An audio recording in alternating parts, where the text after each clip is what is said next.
Retired employees చనిపోయినరు, 26 members సిఆర్టీకి చనిపోయినరు. ఇవాళ ఇక్కడ వాళ్ళ గురించి చూసేటోళ్ళు లేరు, వాళ్ళ గురించి పట్టించుకుంటే లేరు. కానీ డబ్బులు మాత్రం లేవు అననికి లేదు. ఎందుకంటే ఐడి రైడ్లు అవుతున్నాయి, ఈడీ రైడ్లు అవుతున్నాయి, ఈరోజు పైసలు వస్తున్నాయి, వాళ్ళ దగ్గర లేనిదే దొరుకుతాయి ఈరోజు. కాబట్టి ఒకసారి రిటైర్డ్ ఎంప్లాయీస్ వాళ్ళ తిప్పల వాళ్ళ బాధ ఏ విధంగా ఉన్నది ఒకసారి చూద్దాము. ఒకసారి రిటైర్డ్ ఎంప్లాయీస్ ఉద్యమ నాయకుడు దేవదాస్ కందుకూరి దేవదాస్ గారితో మాట్లాడదాము. ఇంకా ఎవరైనా ఫోన్ చేయాలనుకున్నా ఫోన్ చేయండి, నేను నిస్సందేహంగా మీకు జవాబు చెప్తా. నా నంబర్ 9866323813కి మీరు ఫోన్ చేయండి. నేను ఈ అంశం పైన ఏ డౌట్ ఉన్నా నేను చెప్తా. ఎందుకంటే ఇవాళ రాష్ట్రంలో ఉన్న ఆర్థిక పరిస్థితి ఏంది, రాష్ట్రం ఈరోజు అప్పుల పాలు అవుతూ ఉంటుంది. హలో సార్, నమస్కారం సార్. నమస్తే అండి. నా పేరు బక్కా జడ్సన్ సార్, దేవదాస్ అన్న. మీరు లైవ్లో ఉన్నారన్నా. ఒకటి ఏంటంటే ప్రభుత్వ ఉద్యోగులు టీఏలు డిఏలు అడిగితే నన్ను కోసిన రూపాయి వెళ్ళది అని చెప్పి ముఖ్యమంత్రి గారు అంటారు. రిటైర్ అయినటువంటి ఎంప్లాయీస్ 14,000 ఉంటే అటు ఇటు చేసి 1000 మందికి వాళ్ళ తిప్పల పడి వాళ్ళు 1000 మంది తెచ్చుకున్నారు. ఇంకో 13,000 మంది రిటైర్డ్ ఎంప్లాయీస్ మా దగ్గర పైసలు లేవంటారు, డబ్బులు లేవంటారు. మీరు సచ్చినా మాకు పర్వాలేదు అంటారు. మరి గత వారంలో ఏ టీవీలో కూడా ఏ దమ్మున్న ఛానల్లో కూడా ఎక్కడ కూడా వస్తలేదన్నా. గత వారము ఢిల్లీ గుర్గాంలో బట్టి గారి అత్తగారి ఇంటి మీద ఐటీ రైడ్లు జరిగినాయి. యాక్చువల్గా వాళ్ళది బట్టి గారిది వాళ్ళ మిసెస్ది బషీర్బాగ్ల చిన్న బట్టల దుకాణము. అటువంటిది ఐటీ రైడ్లు జరిగినాయంటే పైసలు ఉంటేనే కదా నయ్యేది. మరి ఐటీ రైడ్లు ఢిల్లీలో అక్కడికి పైసలు ఎట్లా పోయినాయి, ఏ విధంగా పోయినాయి, ఏ కమిషన్లో పోయినాయి? ఈరోజు మీకేమో పైసలు ఇయ్యనికేమో మీకు పైసలు ఉండయి, చనిపోతూ ఉంటుండ్రు. ఈరోజు ఏందన్న పరిస్థితి? మీరు దీన్ని ఏ విధంగా తీసుకుంటారు? నిజంగా ప్రభుత్వం దగ్గర డబ్బులు ఉన్నాయి అనుకుంటున్నారా, లేవనుకుంటున్నారా, లేకుంటే దాచుకుంటున్నా అనుకుంటున్నారా, మీకు కావాలనే ఇస్తలేరు అనుకుంటున్నారా? ముఖ్యంగా రాష్ట్ర ముఖ్యమంత్రి హోదా లోపల రాష్ట్ర ముఖ్యమంత్రి రేవంత్ రెడ్డి గారు ఉద్యోగ సంఘాలను నన్ను కోసిన డబ్బులు లేవు అనడం అనేటువంటిది ఒక రాష్ట్ర ముఖ్యమంత్రిగా అనడం అనేటువంటిది సబబు కాదు. ఆ మాటలు అనడానికి అంటే దాన్ని ఎవరు కూడా దాన్ని ఒప్పుకోవడం లేదు. అది అంత హోదాలో రాష్ట్ర ప్రభుత్వ అధినేతగా ఉండి కూడా ఆ మాటలు మాట్లాడడం అయితే అది సరైన విధానం కాదని మేము రిటైర్డ్ ఉద్యోగుల పక్షాన దాన్ని భావిస్తున్నాము. ముఖ్యంగా మేము కోరేది ఏంటంటే ఈ ప్రభుత్వాన్ని మార్చి 2024 నుండి అక్టోబర్ 2025 వరకు రిటైర్డ్ అయినటువంటి మా ఉద్యోగ ఉపాధ్యాయులకు రావాల్సినటువంటి న్యాయంగా రావాల్సినటువంటి ఆ రిటైర్మెంట్ బకాయిలు మాత్రమే ఇవ్వాలని మేము అంటున్నాం. అయితే ఆ రిటైర్మెంట్ బకాయిలు అనేటువంటిది ఇవ్వకుండా ఈ రోజు ప్రభుత్వము మరి ఈ డబ్బులన్నీ ప్రభుత్వం ప్రవేశపెట్టినటువంటి ఏ పథకాన్ని కూడా ఆపడం లేదు. మోదీ అన్ని యథావిధిగా కొనసాగిస్తున్నది. మరి అదే విధంగా మేము కూడా మరి ప్రభుత్వ రంగం లోపల 30-40 సంవత్సరాలు సేవలు అందించి ప్రభుత్వానికి అన్ని విధాలుగా అన్ని పథకాలను కానీ తర్వాత అవన్నీ కూడా సక్సెస్ చేసినటువంటి వాళ్ళమే. మరి మాకు కూడా మరి ఎందుకు ఇవ్వడం లేదు? మొన్న ఒకసారి గ్రూప్ 2 ఉద్యోగాలు ఇచ్చేటువంటి క్రమం లోపల మీ తల్లిదండ్రులు కనుక మీరు చూసుకున్నట్లయితే మీ ఉద్యోగం నుండి మీ జీతం నుండి 15% నేను కట్ చేసి వాళ్ళకి ఇస్తానని అన్నారు. అంటే ప్రభుత్వ అధినేతగా మీరు ముఖ్యమంత్రిగా హోదా లోపల మీరు ఆ మాట మాట్లాడిన దాన్ని అది సరైనదే, సమంజసమే. కానీ అదే విధంగా మేము ఈ రిటైర్డ్ అయ్యి అనేక బాధలు పడుతూ తర్వాత మాకు అనేక చాలా మంది ఇబ్బందులు పడుతూ అనారోగ్యానికి గురవుతూ అప్పుల బారిన పడుతూ చాలా మంది చనిపోతున్నప్పటికీ మా బాధ మీకు ఎందుకు? తర్వాత మీరు ఒక కుటుంబ పెద్దగా ఉన్నారు. మరి కుటుంబ పెద్దగా ఉన్నటువంటి వారు మేము అవస్థ పడుతుంటే మా అవస్థను మీరు చూసి మమ్మల్ని మా బాధలను మా కుటుంబాలను మీరు ఎందుకు ఆదుకోవడం లేదు? అలా కొంతమంది చనిపోయిన ఫోటోలు కూడా స్క్రీన్ మీద పెడుతున్నా. పెరిచెర్ల సీతారామరాజు అన్న ఒక్క నిమిషము ఉద్యోగ రిటైర్మెంట్ బకాయిలు అనేటువంటి రాకపోవడం వల్లనే అనేక మంది మానసిక క్షోభకు గురై తర్వాత అనారోగ్యానికి గురై చనిపోయినటువంటి వారు కూడా ఉన్నారు. నేను గతంలో కూడా చెప్పాను. అన్న ఇప్పుడు ఒక పేరు స్క్రీన్ మీద పెట్టిన, ఈయన పేరు పెరిచెర్ల సీతారామరాజు, రిటైర్డ్ ఎంబీఓ ఖమ్మం. చనిపోయిన ఆయన ఫోటో స్క్రీన్ మీద పెడుతున్నా. ఈసారి ఒక ఆయన తమ్నెల్లో కూడా పెట్టిన ఆయన ఫోటో. చెప్పండి అన్న.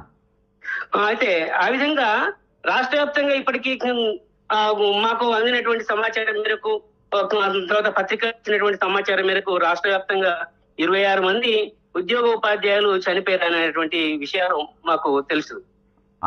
ఇంతమంది చనిపోయినప్పటికీ కూడా మా మీద ఏమాత్రం కనికరము, దయ అన్న ఎస్ బాలకృష్ణ తెలుసా అన్న? ఎస్ బాలకృష్ణ స్క్రీన్ మీద పెట్టిన photo. S Balakrishna retired inspector of police Mattewada, circle inspector Mattewada గారు, వారు తమ కుమార్తె వివాహం చేయడం కొరకు, కట్నం ఇవ్వడం కొరకు, డబ్బుల కొరకు ఎదురు చూసి, రిటైర్మెంట్ బకాయిల కొరకు ఎదురు చూసి తర్వాత చివరికి నా రిటైర్మెంట్ బెనిఫిట్స్ వచ్చిన తర్వాత మీకు ఇస్తాను అని చెప్పి తర్వాత వారు వివాహం చేయడం జరిగింది. వివాహం చేసిన తర్వాత ఈ రిటైర్మెంట్ డబ్బులు రాకపోయేసరికి, ఇంకా వాళ్ళు కట్నం కింద ఇవ్వాల్సినటువంటి డబ్బులు ఇవ్వకపోయేసరికి అక్కడ అత్తవారి ఇంటి దగ్గర వేధింపులు అనేటువంటి జరగడం తోటి తర్వాత ఆ బాలకృష్ణ గారి కూతురు ఇంటికి వచ్చి ఇంటి దగ్గరనే ఒక ఆత్మహత్య అనేటువంటిది చేసుకోవడం జరిగింది. మానసిక క్షోభతోటి తర్వాత ఆత్మహత్య చేసుకోవడం జరిగింది.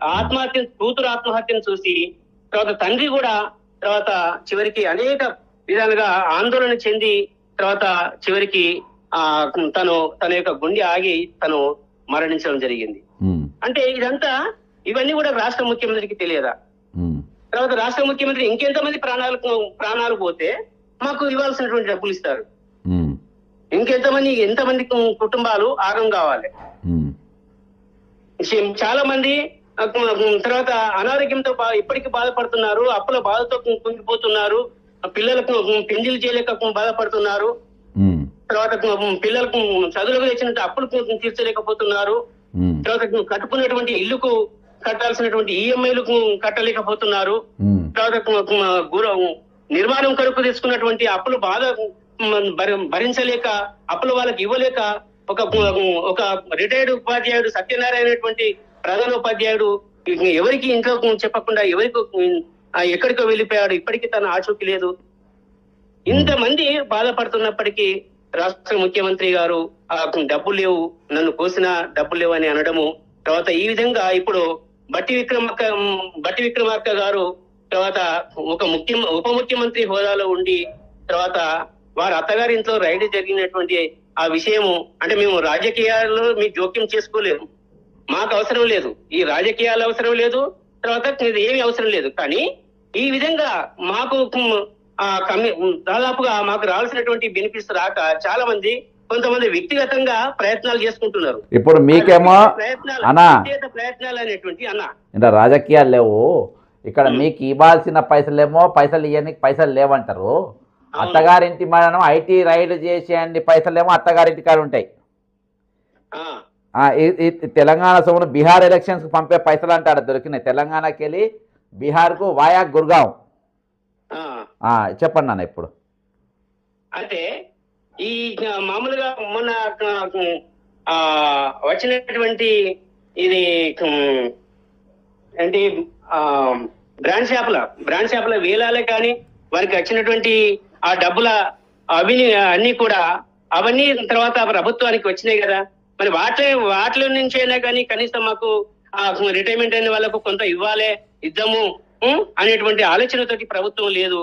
కానీ ఈ విధంగా ఇప్పుడు ఈ గుర్గావ్లో కానీ తర్వాత ఎక్కడ కానీ దొరికినటువంటి దాన్ని బట్టి చూస్తుంటే మామూలుగా ఈ మనకు ఇవ్వాల్సినటువంటి బకాయిలు అనేటువంటి రాకపోవడం తోటి కొంతమంది వ్యక్తిగతంగా కమిషన్లు ఇచ్చేటటువంటిది కూడా తెచ్చుకున్నటువంటి ఆ వార్తలు మాకు అందుతున్నాయి. కాబట్టి ఇది నిజమే అని మేము ఇప్పుడు నమ్మవలసి వస్తుంది. 100% కరెక్ట్, ఇది 101% అన్న తప్పేలేదు. ఇప్పుడు అంటే మేము ఈ విధంగా భావించుకోవాల్సి వస్తున్నది. అంటే అది వాస్తవమే, ఆ కమిషన్ అనేటువంటిది ఇచ్చిన వారికే ఈ డబ్బులు అనేటువంటిది వాళ్ళకి రావాల్సినటువంటి బకాయిలే కానీ తర్వాత ఇంకా మీద పెండింగ్ బిల్లే కానీ ఇవన్నీ కూడా క్లెయిమ్ అవుతున్నాయని మేము భావించుకోవాల్సి వస్తున్నది. 100% ఖచ్చితంగానా. థ్యాంక్ యూ అన్నా. ఇది ఒక రిటైర్మెంట్ ఎంప్లాయీ ఆయన బాధ, వాళ్ళ బాధ ఏంటంటే 26 మంది వచ్చిపోయింది. ఇప్పుడు స్క్రీన్ మీద ఉన్నాయన బాలకృష్ణ మట్టెవాడ సిఐ, వరంగల్ మట్టెవాడ సిఐ గుండే. ఈయన ఈ రిటైర్మెంట్ పైసలు అందక వాళ్ళ బిడ్డ కట్నం ఇయ్యలేక ఆత్మహత్య, అది చూసి తండ్రి కూడా చనిపోయినరు. వీళ్ళకి ఇయ్యనికి పైసలు ఉండేవి, కానీ కమిషన్లు ఇచ్చిన వారికి కాంట్రాక్టర్లకు పెద్ద పెద్ద కాంట్రాక్టర్, ఎందుకంటే ఇలా కోట్ల రూపాయలలో అంటే ఇంటి మీద ఐటీ రైడ్లు అయ్యాన్ని పైసలు ఈరోజు వస్తాయి. ఈయన చెప్తున్నా ఇంతకుముందు ఈ సారు దేవదాస్ సార్ చెప్తున్నాను. ఏం చెప్తున్నానంటే ఈరోజు బ్రాండ్ షాపుల పైన కూడా దాదాపు 40-50 వేల కోట్ల రూపాయలు వచ్చినాయి, వాటి మీద మాకు ఇవ్వచ్చు కదా అని. అన్ని పైసలే సార్, అన్ని పైసలు ముడేసి కట్టి జమ చేసి అక్కడికి వెళ్ళి మన బీహార్ ఎలక్షన్స్ కోసము గుర్గాంకు పంపి గుర్గాం మీద దాడి జరగడం, అక్కడ పైసలు పట్టుకోవడం, అక్కడికి వెళ్ళి అవి ఇక బీహార్కు పోకుండా ఆగిపోవడం. అంటే వీళ్ళందరూ కలిసి ఇదంతా ఒక పెద్ద సిండికేట్ లెక్క తయారైంది. ఇది ఒక పొలిటికల్ మాఫియా లెక్క తయారైపోయింది. ఈ పొలిటికల్ మాఫియా ఏందనంటే వీళ్ళు తెలంగాణలో ఎవరు యుద్ధం చేసుకోరు. మీరు ఆంధ్ర రాజకీయాలు చూడండి, అక్కడ మన వైఎస్ఆర్సీపీకి మరి దానికి టీడీపీకి రెండు పాము ముంగీస ఫైటింగ్ నడుస్తుంది. ఇక్కడ ఫైటింగ్ నడవదు, ఇక్కడ కొట్టినట్టు చేస్తారు, ఏడిచినట్టు చేస్తారు. ఇక్కడ ఒట్టి పథకాల గురించి పైపైన కూడా మాట్లాడి ఇక్కడ మొత్తం మాట్లాడేది వ్యక్తిగత దూషణ కింద మాట్లాడతా, కానీ ఎక్కడ కూడా సబ్జెక్ట్ గురించి ఎక్కడ కూడా మాట్లాడు. ఏ ఒక్క ఛానల్ దీనిపైన డిబేట్లు ఉండే, డిబేట్ ఛానళ్ళలో ఏ డిబేట్ నడవానో అక్కడ కూడా సిండికేటే వ్యవహరిస్తుంది. ఈరోజు ఏ సబ్జెక్టు చర్చ జరగాలి, ఏ సబ్జెక్ట్ మీద చర్చ జరగద్దు, ఎవరు ఏం మాట్లాడాలి ఏం మాట్లాడద్దు, రేపు బ్యానర్ ఐటమ్ పేపర్లు ఏం ఉండాలి ఏం ఉండద్దని ఈ దమ్ముండే ఛానళ్లకు దమ్మున్న పేపర్లకు ఇవన్నీ కూడా హెడ్లైన్స్ ఇచ్చేది కూడా ఇది పొలిటికల్ మాఫియానే. ఈ మాఫియాలో ఎవరు గెలిచినా ఒకటే, వీళ్ళకు బీఆర్ఎస్ అయినా బీజేపీ అయినా టీడీపీ అయినా ఎంఐఎం అయినా సిపిఐ అయినా తెలంగాణ మేధావులైనా దీని గురించి ఎవరు కూడా మాట్లాడారు. ఈరోజు ఇక్కడ మనిషికి అనేటువంటి విలువ లేదు, మనిషి ప్రాణానికి విలువ లేదు, పేద ప్రాణానికి అంతకన్నా విలువ లేకుండా అయిపోయింది. ఈరోజు ప్రభుత్వానికి 40 సంవత్సరాలు సేవలు అందించిన వారికి డబ్బులు ఇవ్వడానికి చేతులకు ఈ ప్రభుత్వానికి చేతికి పైసలు వస్తలేవు, కానీ ఈరోజు కమిషన్లు ఇచ్చిన వారికి మాత్రం డబ్బులు ఇస్తారు, వాటితోనే దొరికిపోతారు. ఈరోజు వీళ్ళ గురించి ఖచ్చితంగా మాట్లాడాల్సిన అవసరం ఉంది. ఇవన్నీ లోపల గుసగుసలు జరుగుతూ ఉన్నాయి, బయటకి చర్చ దాకా వీళ్ళు వైట్ కార్డ్ దొంగలు లెక్క ఈరోజు స్వేరావిహారం చేస్తూ ఉండరు. బాజాబ్తా 15% అని 20% అని ఎప్పుడైనా ఏ ఫైనాన్స్ మినిస్టర్ దగ్గరైనా మనం ఇది విన్నామా? ఈ పర్సంటేజ్ల దుకాణం ఏ రోజైనా మనం విన్నామా? టీడీపీ హయాంలో కూడా నేను వినలేదు, ఇది టీడీపీ హయాంలో కూడా వినలేదు నేను. బిల్లులు ఇస్తే పైసలు ఇస్తారని బీఆర్ఎస్ హయాంలో కూడా నేను వినలే. హరీష్ రావు ఫైనాన్స్ మినిస్టర్ కూడా ఉన్నప్పుడు నేను ఎప్పుడు 10%, 15%, 20% ఏ రోజు వినలే నేను.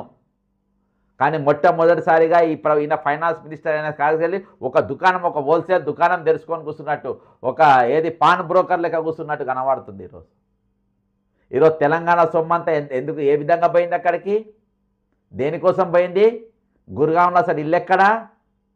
ఈరోజు ఎంతమంది ఎంపీలు చేసిండ్రు, ఎంతమంది లీడర్లు చేసిండ్రు, ఎంతమంది కేంద్ర మంత్రులుగా చేసిండ్రు, ఎవరికైనా అక్కడ సొంత ఇళ్ళు ఉన్నాయా?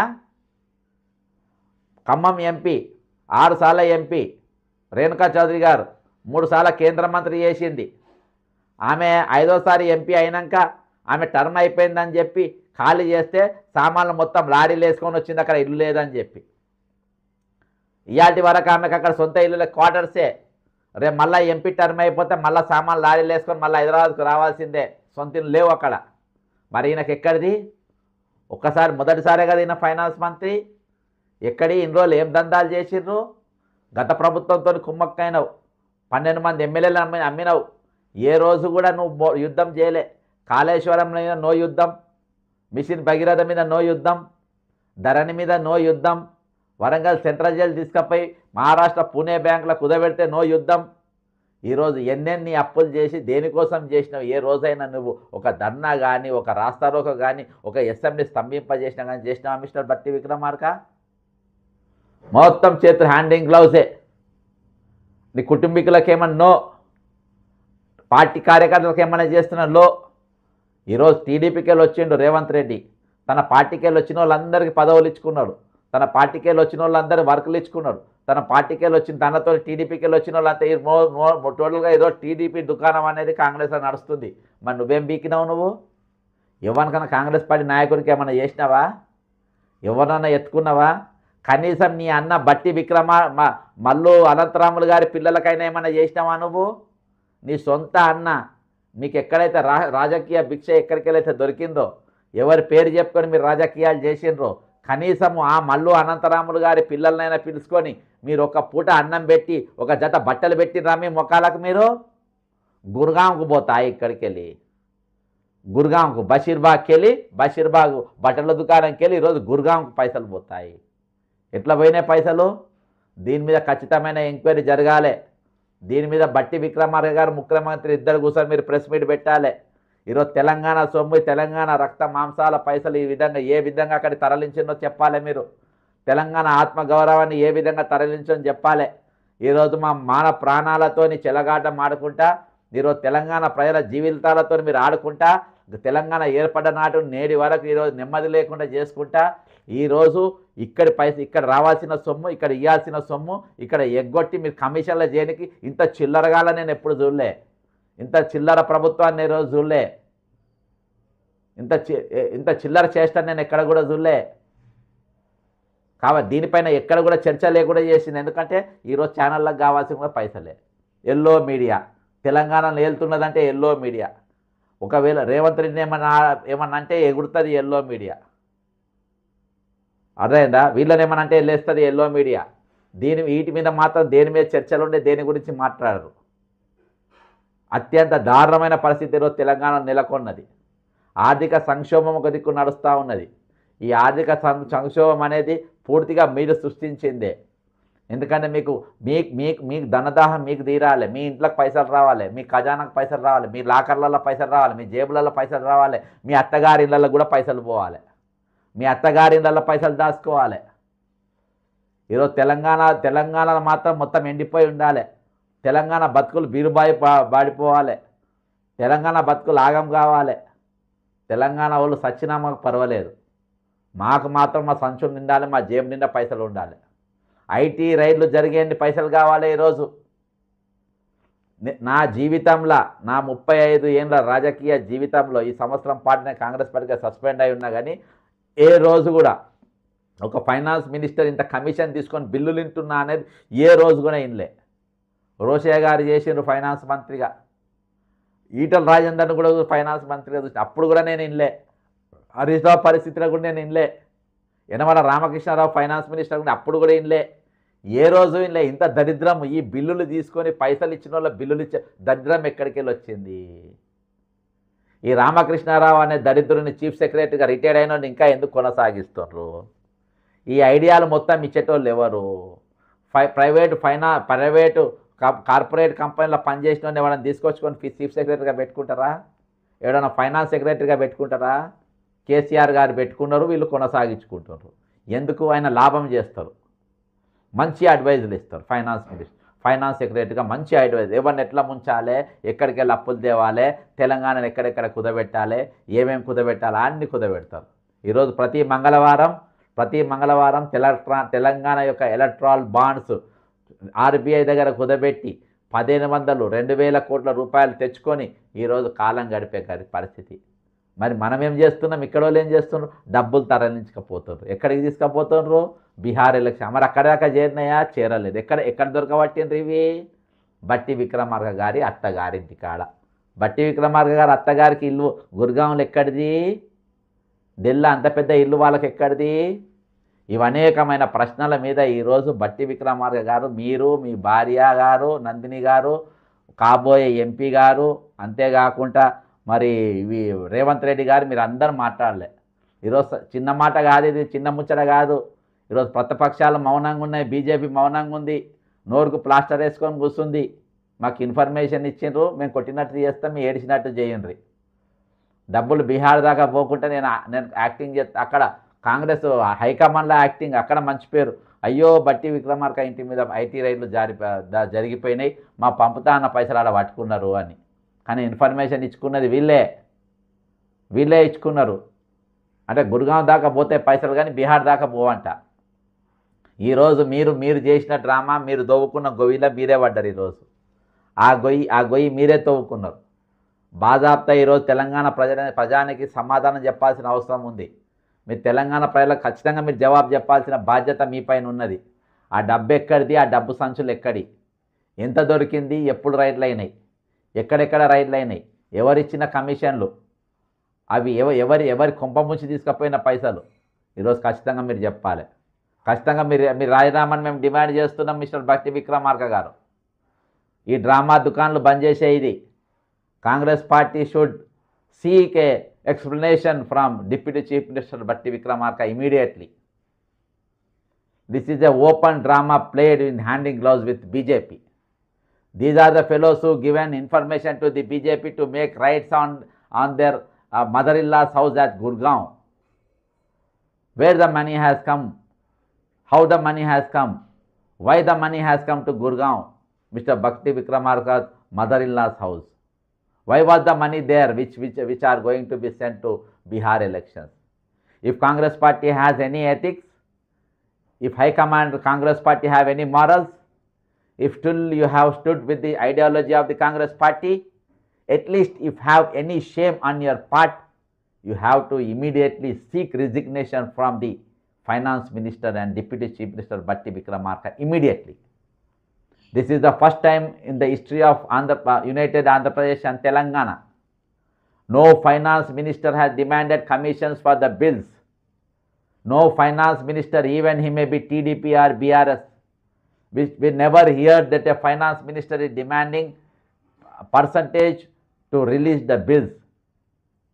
This is so bad that we are hearing first time that without commission, the commission is also about 15 to 17%. The finance minister is demanding, and his wife Mallu Nandini is playing an important role in getting the commissions, in making the negotiations. Now it is a proof that last week the income tax raids have been happened in the mother-in-law's house of Bhatti Vikramarka in Gurgaon at Delhi. That money was, it is a fact that money is been for Bihar elections. Here Telangana Congress party is handing gloves with BJP. Now the raids will happen in only one place, but the raids won't happen with all the places where the Bhatti Vikramarka, neither his PS nor his nor in other houses. Only they targeted only Gurgaon. Why? Because these are the fellows who given the information that the money is going to Bihar.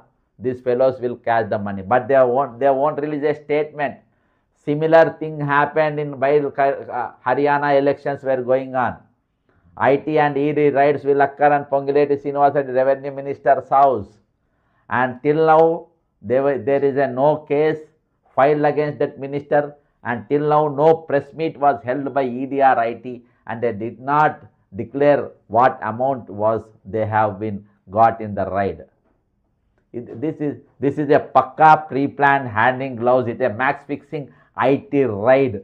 It is a match fixing IT raid. This plan is made by the corruption colonial brothers. This corruption is made by the corruption colonial brothers, the Chief Minister and Deputy Chief Minister Revanth Reddy Garu and also Mr. Bhatti Vikramarka. These two fellows are playing a Chupa Rustum role, Chor police role. Here BJP, till now BJP is not making any statement against these raids because they are in handing gloves in Telangana. Here the local leaders won't make any statement because they want to be in a good looks. They don't want their personal money or personal business to be attacked by IT or ED. They don't want it to be attacked by IT or ED. That is why these mass fixing raids are going on. And the ideology-less Congress party, the ethics-less Congress party, the morals-less Congress party, who have lost everything, now they are openly, they are not able to speak a word about the things happening in Telangana. Because their chief minister is such a chief minister that he was caught on camera while giving bribe to a MLA of BRS. That is the selection of Congress party. ఇది నేను ఆంగ్లేయంలో చెప్పినని వాళ్ళకి అర్థం కావాలని మీనాక్షి నటరాజన్ గారు వీళ్ళు అందరు చూడాలి ఇక్కడ నడుస్తున్న డ్రామా. కాబట్టి ఖచ్చితంగా దీనిపైన స్పందించండి. ఈ తెలంగాణ సమస్య, తెలంగాణ సొమ్ము, తెలంగాణ డబ్బు, తెలంగాణ కష్టార్జితంతో తెలంగాణ పేర్ల మీద తెచ్చిన అప్పు, తెలంగాణ వాళ్ళు కట్టిన ట్యాక్సులు, ఈ డబ్బంతా తీసుకుపోయి ఈరోజు గుర్గాంలా ఈరోజు కమిషన్ల రూపంగా మీరు తీసుకొని ఇక్కడ వాళ్ళ నోర్లు కొడతారు, ఇక్కడ విద్య అందకుండా చేస్తారు, ఇక్కడ వాళ్ళ వైద్యం అందకుండా చేస్తారు, ఇక్కడ వాళ్ళ మందులు అందకుండా చేస్తారు, ఇక్కడ దవాఖానలు మేఘానే కట్టాలి, ఇక్కడ అన్నీ కూడా మేఘా ఓడే కట్టాలి, ఇక్కడ ఏది కోడంగల్ లిఫ్ట్ ఇరిగేషన్ మీరు కట్టాలి, మూసి ప్రక్షాళన మేఘా ఓడే కట్టాలి, మీ కమిషన్లు ఇవ్వాలి, అవి తీసుకుపోయి అత్తగారి ఇళ్ళ కాడ దాచుకోవాలి. అత్తారింటికి దారేది అనుకుంటా బట్టి విక్రమార్క పోతాడు, పోయి ఆడ పైసలు ఆడ దాచుకొని మళ్ళీ ఇన్ఫర్మేషన్ తీసుకొని పట్టించుకుంటారు. ఇన్నాం కదా, స్క్రీన్ మీద చూస్తున్నాం వీళ్ళందరూ రిటైర్మెంట్ ఎంప్లాయీస్ చనిపోయిన వాళ్ళు. ఇక కొండేటి సోమిరెడ్డి గారు మహబూబాద్ జిల్లా రిటైర్డ్ హెచ్ఎం గారు, ఈయన చనిపోయిండు. ఇక మొన్న కూడా కొన్ని చూపాయి. ఈ విధంగా 26 మంది చనిపోయినటువంటి పరిస్థితి. కాబట్టి ఈరోజు ఖచ్చితంగా ప్రభుత్వం స్పందించాలి, ప్రభుత్వం దీని గురించి మాట్లాడాలి. ఎవరు ఏ దమ్మున్న ఛానళ్ళు, చిక్ ప్యాక్ ఛానళ్ళు ఈరోజు ఏ ప్రతిపక్షాలు మాట్లాడకున్నా మేము ఈ సబ్జెక్టు రోజు ఉటకాయిస్తూనే ఉంటాం. ఈరోజు ఇక్కడ తెలంగాణ సమాజానికి న్యాయం జరిగేంత వరకు, ఇచ్చిన హామీలు నెరవేర్చేంత వరకు దెప్పి పొడుస్తాం. జై తెలంగాణ, అమరవీరులకు జోహార్లు.